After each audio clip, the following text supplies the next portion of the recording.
రుణమాఫీపై BRS రాద్ధాంతం. వాళ్ళు 2 సార్లు మాఫీ చేసినా అవి వడ్డీలకే చాలలే. మంత్రి ఉత్తమ్ అలాంటి వాళ్ళు మమ్మల్ని విమర్శిస్తారా? దేశ చరిత్రలోనే భారీగా రుణమాఫీ చేసిన ఘనత మాదే.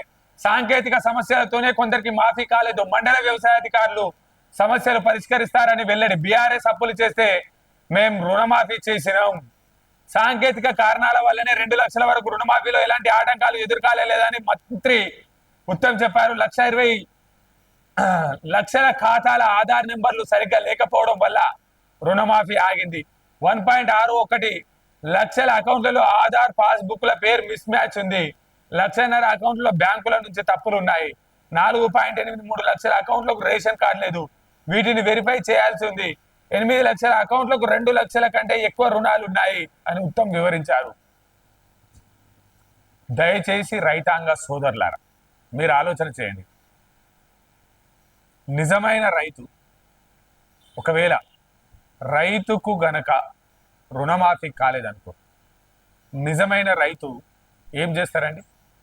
నిజమైన రైతు మాకు రైతు రుణమాఫీ జరగలేదని ఆవేదన చెంది బ్యాంకు దగ్గరికి వెళ్తాడు, లేదంటే వ్యవసాయ అధికారి దగ్గరికి వెళ్తాడు, లేదంటే ఒక చిట్టి కలెక్టర్ గారికి ఇస్తే దానిపై పూర్తి విచారణ జరిగి రైతుకు న్యాయం చేసేందుకు ప్రత్యేక కమిటీని ఏర్పాటు చేశారు. కానీ ఆగస్టు 15 సాయంత్రం 2 లక్షల రుణమాఫీ చేస్తే ఆగస్టు 16 మార్నింగ్ ఉదయం దాదాపుగా ఆదిలాబాద్కు సంబంధించిన లేకపోతే సిద్దిపేటకు సంబంధించిన రైతాంగం ఒకే కాడ దాదాపుగా 200 మందితో జమై శవయాత్ర చేసుకుంటూ, కుండలో బొగ్గేసుకుంటా శవయాత్ర చేసుకుంటూ దాన్ని చెప్పుతో కొట్టుకుంటూ ప్రభుత్వాన్ని తీసుకెళ్తారా? మీరు ఆలోచన చేయండి. రైతాంగం రైతులకు మేలు చేయాలన్న సంకల్పంతో 2 లక్షల రుణమాఫీ చేసింది. దాంట్లో 1,50,000 మంది రైతులకు ఆధార్లో తప్పుడు డేటా ఉంది. దాదాపుగా 6 లక్షల మందికి రేషన్ కార్డు లేదు. 1,40,000 మందికి సంబంధించిన డేటా బ్యాంక్ అధికారులు తప్పుగా ఇవ్వడం జరిగింది. అంటే దాదాపుగా 9 లక్షల రైతులకు రుణమాఫీలో సాంకేతిక సమస్యలు ఉన్నాయి.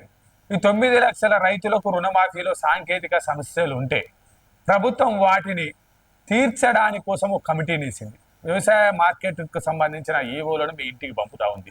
దానికి సంబంధించిన ప్రజాప్రతినిధులు మీకు పనిచేయడానికి రెడీగా ఉన్నారు. బ్యాంకర్లు జరిగిన తప్పిదాలపై వెరిఫై చేసి రెక్టిఫై చేస్తూ ఉన్నారు. కలెక్టర్ల బృందం దానికి సంబంధించి ఒక కమిటీ వేసి మీకోసం పనిచేస్తూ ఉంది. దానికి సంబంధించిన దాదాపుగా 12,000 కోట్ల రూపాయలు రిజర్వ్ చేసి అందుబాటులో ఉంచడం జరిగింది. ఇంత చేసినా కానీ సాయంత్రం 2 లక్షల రుణమాఫీ చేస్తే తెల్లారేసరికి శివయాత్ర చేసిర్రు అంటే దీని వెనుక ప్రతిపక్షాల రాద్ధాంతం లేదా? ఆలోచన చేయండి మీరు. అంటే గడిచిన 8 సంవత్సర కాలంలో బీఆర్ఎస్ పార్టీ 25,000 ఓసారి 25,000 ఓసారి రుణమాఫీ చేస్తే దానికి సంబంధించిన వడ్డీ ఇచ్చిన 25,000 కన్నా తీసుకున్న 25,000 నగదు కన్నా ఎక్కువ పైసలు అయినాయా కాలేదా? మీరు ఆలోచన చేయండి. అప్పుడెప్పుడన్నా శివయాత్రలు చేసినావా? మాకు రాలేదు, మాకు సహాయం చేయండి అని అర్థించినాం, కానీ వాళ్ళు చేయలే. ఈరోజు మేము చెప్తా ఉన్నాం, మా ఛానల్ ద్వారా చెప్తా ఉన్నాం, ప్రభుత్వం చెప్తా ఉంది, తప్పకుండా అర్హులైన ప్రతి ఒక్క రైతుకు రుణమాఫీ వర్తిస్తుంది. ప్రభుత్వ లెక్కల ప్రకారమే 9 లక్షల ఆధార్ డేటాకు సంబంధించి, బ్యాంకర్ల డేటాకు సంబంధించి, రేషన్ కార్డుల డేటాకు సంబంధించి రైతు రుణమాఫీలో కొంత ఇబ్బందికర పరిస్థితి, టెక్నికల్ అంశాలు కూడినాయి. వాటిని రెక్టిఫై చేస్తా ఉన్నాము. మీరు శివయాత్రలని, ధర్నాలని గత బీఆర్ఎస్ ప్రభుత్వం మిమ్మల్ని ట్రాప్ చేసి ప్రభుత్వాన్ని బదనాం చేసి గతంలో కూడా విద్యార్థులను రెచ్చగొట్టి శవాల పునాదుల మీద బీఆర్ఎస్ పార్టీ నిర్మాణాన్ని చేసింది. అటువంటి నయవంచకుల వెంట మనం వెళ్ళి ప్రజల కోసం పనిచేస్తున్నటువంటి ప్రభుత్వాన్ని తప్పుగా తీర్చిదిద్దే ఆలోచన చేస్తున్నటువంటి బీఆర్ఎస్ నాయకుల వెంట నిజమైన రైతు కనుక వెళితే అంతకన్నా దురదృష్టకరం ఇంకోటి ఉండదు. ఓపెన్ గా మంత్రులు, రాష్ట్ర మంత్రివర్గము, పరిశ్రమల శాఖ మంత్రి శ్రీధర్ బాబు గారు, అదేవిధంగా రాష్ట్ర ముఖ్యమంత్రి సైతం, అదేవిధంగా రాష్ట్ర వ్యవసాయ అధికారులు, కలెక్టర్లు, ప్రతి ఒక్కరూ మీకు రుణమాఫీ చేయడం కోసమే పైసా కూడబెట్టి కుతనిశ్చయంతో ఈ రాష్ట్ర రైతాంగానికి పెద్ద దిక్కుగా ఉండాలి, ఈ రాష్ట్ర రైతాంగం కళ్ళల్లో ఆనందం చూడాలి, ఈ రాష్ట్ర రైతాంగానికి వెన్నెముకగా ఉండాలన్న లక్ష్యంతో పనిచేస్తున్నటువంటి గొప్ప మహత్తర కార్యక్రమాన్ని ఒక్క రోజులో నీరుగార్చే ప్రయత్నం బీఆర్ఎస్ నాయకులు తప్పుడు మాటలతో చేస్తా ఉన్నారు. మీరు సంయమనం పాటించాల్సిన అవసరం ఉన్నది, ఆవశ్యకత ఉన్నది. నిజమైన రైతుకు లబ్ధి చేయాలన్న లక్ష్యంతో ప్రజాప్రభుత్వం పనిచేస్తా ఉన్నది. మీరు ఆలోచన చేయండి. అందుకు సంబంధించి ప్రతిరోజు వార్తలు, ప్రతిరోజు మేము చెప్పేదానికి నిబద్ధత ఉంది. ఏకకాలంలో ₹1,00,000 రుణమాఫీ చేస్తా అన్న కేసీఆర్ ఫామ్ హౌస్ లో పోయి పన్న రోజు ఎవరన్నా మాట్లాడినామా? 25,000 రుణమాఫీ చేస్తే వడ్డీ ₹40,000 అయింది. ఎన్నడన్నా మాట్లాడినామా? 50,000 రుణమాఫీ చేయడానికి మళ్ళా 2 సంవత్సరాల కాలం తీసుకున్నాడు. మనం ఇట్లా అట్లా తీసుకున్నామా? ₹1,00,000 రుణమాఫీ అన్న ఊసే లేకుండా పోయింది. ఏం చర్చిస్తారయ్యా? చర్చకు పెట్టుకుందాం అంటుండ్రు. ఏం చర్చిస్తారు? రైతన్నా మర్చిపోయినవా? రైతన్నా నువ్వు పండించిన వడ్ల బస్తా మీద, ఒక బస్తా మీద 4 కిలోలు కట్ చేసిన బీఆర్ఎస్ రాక్షస పాలన మర్చిపోయినవా రైతన్నా?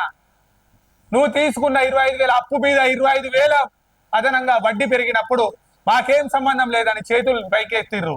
మర్చిపోయినవా రైతన్నా? అప్పుడు చాతగాని చెప్పు దెబ్బలు, అప్పుడు చాతగాని చావు డప్పులు, అప్పుడు చాతగాని ఎదిరింపులు, అప్పుడు చాతగాని ధర్నాలు.